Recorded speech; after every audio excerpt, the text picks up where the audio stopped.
네, 안녕하십니까. 박정호입니다. 네, 이번 방송은 삼성물산에 대해서 이야기해 보도록 하겠습니다. 영상 하단에 좋아요 한 번씩 눌러주시고 이야기 시작해 보도록 하겠습니다.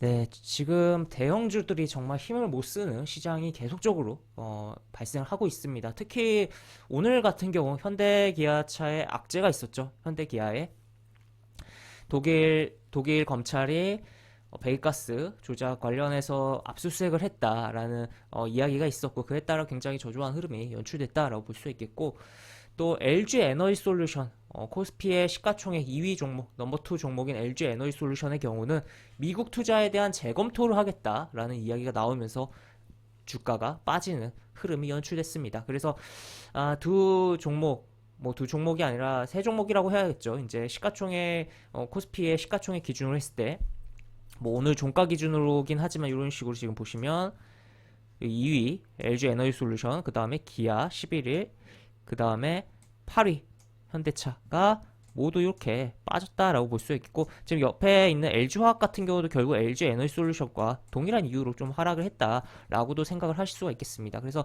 이러한 덩치 큰 종목들의 하락이 발생을 하다 보니까 지수가 참 별로 좋지 못했던, 그리고 삼성전자 같은 경우는 2% 넘는 하락을 했죠. 삼성전자도 악재가 있었습니다.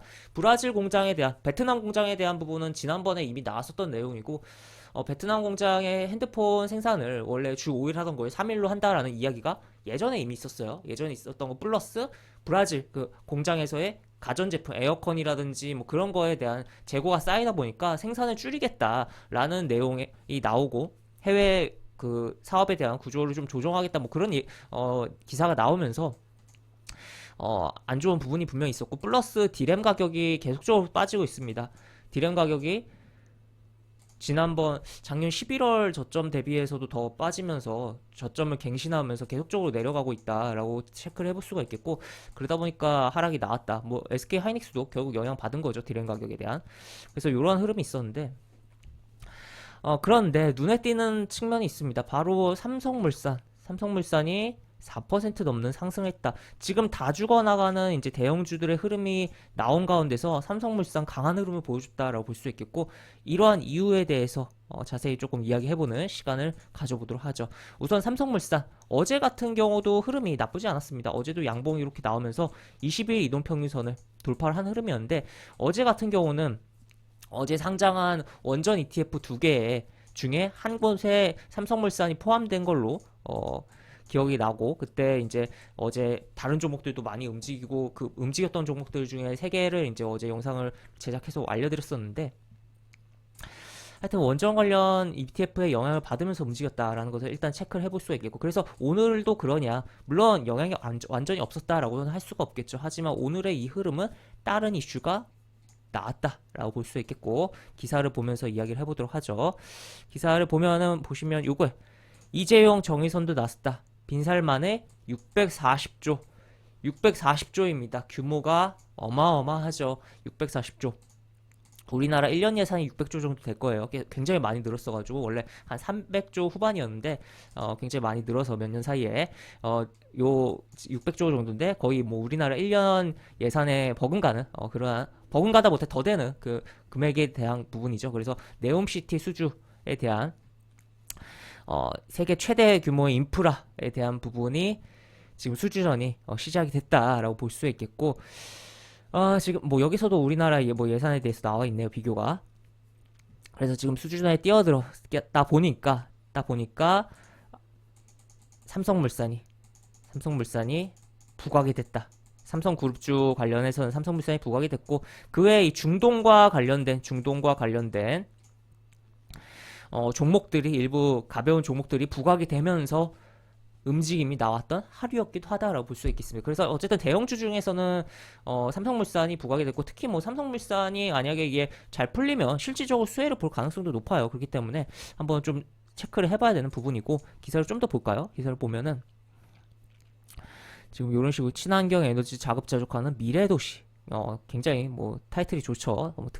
특징이라고 돼 있는 부분이 결국 이제 미래에 대한 뭐 이렇게 해서 뭐 만들 거라고 하는 것 같은데, 지금 보시면 인구 100만 명을 목표로 한다. 그래서 쭉 내용이 나와 있고, 결국 이러한 부분이 그리고 추가로 뭐 친분도 있다고 해요. 이런 것도 좀 영향을 줬다라고 볼 수 있겠고, 결국 이러한 부분이 아무래도 중동의 오일 머니에 대한 그런 수혜에 대한 기대감을 받으면서, 특히 아까도 이야기 드렸지만 삼성물산 같은 경우 진짜로 실질적으로 수혜를 받을 수도 있는 그런 종목이다라고도 생각이 듭니다. 그렇기 때문에 그러면서 움직였다라고 체크를 해볼 수 있겠고, 차트로 넘어가서 보죠. 차트 같은 경우는 어제 원전 관련해서 움직이면서 20일 이동평균선을 뚫었죠. 뚫고선 시장 영향을 받으면서, 미증시 영향이죠. 미증시 영향 받으면서 시가 개파락 나왔습니다. 개파락 나왔지만 쏘면서 올리고 또 이 고점을 돌파하는 흐름이 나왔다라고 볼 수 있겠고, 최근에 매매 동향이 긍정적이에요. 보시면 매매 동향 보면은 오늘 같은 경우도 외국인 기관 동시에 샀고 쭉 매수가 들어오고 있습니다. 외국인 기관이 쭉 매수가 들어오고 있고 연기금도 쭉 매수가 들어오고 있다라는 거. 그래서 같은 삼성그룹주인데도 삼성전자와 굉장히 차이가 나는 매매 동향을 보여주고 있는 상황이다. 오늘 외국인 굉장히 많이 팔았어요. 삼성전자는 기관도 그렇고, 연기금 오늘 그래도 조금 사줬네요. 근데 의미 없죠. 지금 이렇게 많이 팔았는데 계획적으로 매도를 했었고 해서 굉장히 다른 느낌이 나는 종목이 삼성물산이다라고 체크를 해볼 수가 있겠고, 차트를 좀 더 보겠습니다. 일봉 차트는 일단은 여기를 뚫었다는 거 의미를 부여할 수 있고, 연속적으로 잘 흐름이 나왔다는 거. 그리고 차트를 보실 때 이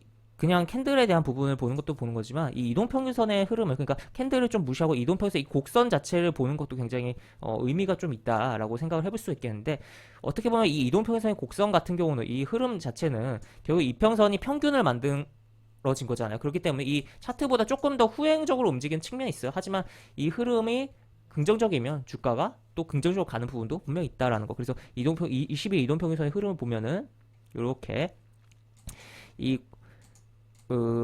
저점이라고 해야 될까요? 요 포인트들이 점점점 22이동평균선의 포인트들이 높아지고 있는 거. 그리고 뭐 당연히 그렇기 위해서는 이 저점들이 높아졌어야 되는 부분이다라는 거. 그래서 이러한 흐름들 나오고 있다라는 거 체크를 해볼 수가 있겠고, 그리고 또 차트를 또 크게 볼까요? 월봉 차트로 넘어가서 항상 큰 흐름을 봅시다. 월봉 차트.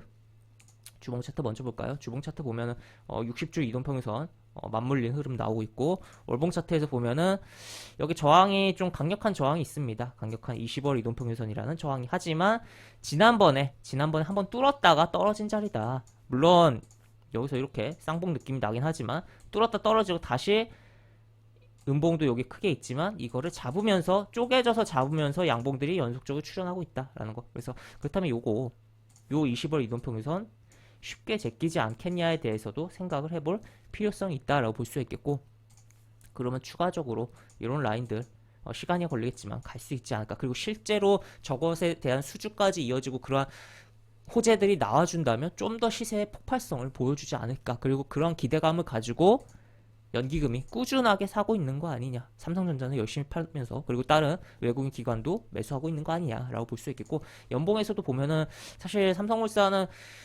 그 기존의 본인 사업에 대한 부분으로 주목을 별로 못 받던 회사예요. 거의 지배구조 관련해서만 잠깐 튀어 오르고 참 너무 평가를 못 받던 측면이 있었는데, 이번에 어떻게 보면 평가를 잘 받아주지 않을까. 저 수주전 참여의 그런 기대감에 대한 부분으로 인해서 그런 생각도 좀 드는 부분도 있다라고도 볼 수 있겠습니다. 그래서 현재 어떻게 보면은 긴 이런 박스 아직도 갇혀있는 부분이긴 한데, 한번 이렇게 밑으로 깼다가 다시 돌려놓고 지금 이렇게 다시 한번 가려고 하는 연봉 차트를 보여주고 있고, 지금 삼성물산 같은 경우는 보시면 지금 뭐 건설주들 대부분 싸긴 한데, 일단은 대형주 중에서도 이렇게 지금 보시면 이 17만 원, 여기 17만, 요건 예상치고 22년. 그리고 작년 결산 1분기 걸로 보죠. 1분기 같은 경우 여기 15 정도, 이렇게 약간 어쨌든 청산가치 대비, BPS 대비해서 현재 주가가 저렴하다라는 것도 생각을 해볼 수가 있겠죠. 그래서 안전장치, 재무적 비율 측면에서 안정장치가 있고, 또 성장성에 대한 기대감도 있다라고 볼 수가 있는 그런 종목의 대형주다라고도 볼 수 있겠죠. 그래서 수급도 최근에 괜찮고 계속적으로 좀 주목을 해볼 만한 그런 종목 아닌가라고 생각이 듭니다. 그리고 아까 이야기 드린 그런 포인트, 그 흐름들 체크를 해볼 수가 있겠고, 요런 저항에 대해서 뚫는지 여부, 그리고 뭐 이런 뭐 연봉상으로는 사실상 큰 박스라는 거, 그리고 일봉상으로는 이런 데 뚫어냈다는 것들 체크를 하면서 조정이 줄 때, 특히나 조정 주면서 큰 외국인 기관의 매도가 나오지 않는다면 오히려 외국인 기관에 묻어가는 흐름을 잡는다는 측면에서 접근을 해본다면 좋은, 물론 대형주다 보니까 오늘 이제 4% 오르기야 했지만 계속 뭐 4%씩 오르고 그런 수는 없어요. 하지만 그래도 다른 대형주들보다 좋은 퍼포먼스를 만들어내면서 좋은 기회를 만들어낼 수 있지 않을까라고 생각이 되는 종목이 삼성물산이다라고 정리를 해볼 수 있겠습니다. 네, 이렇게 볼 수 있겠고 영상 하단에 보시면 설명과 댓글 부분에 동일한 링크가 들어갑니다. 이 링크 타고 들어오시면 제가 운영하는 무료 카톡방으로 입장을 할 수 있고 입장하시면 여러 가지 장주 시황 관련 코멘트, 속보 관련된 부분 여러 가지 부분들 올려드리는 부분이 있으니까 이 부분 참고해 보시면 주식하시는데 많은 도움이 되지 않을까 싶습니다. 이상 박종호였습니다. 네, 감사합니다.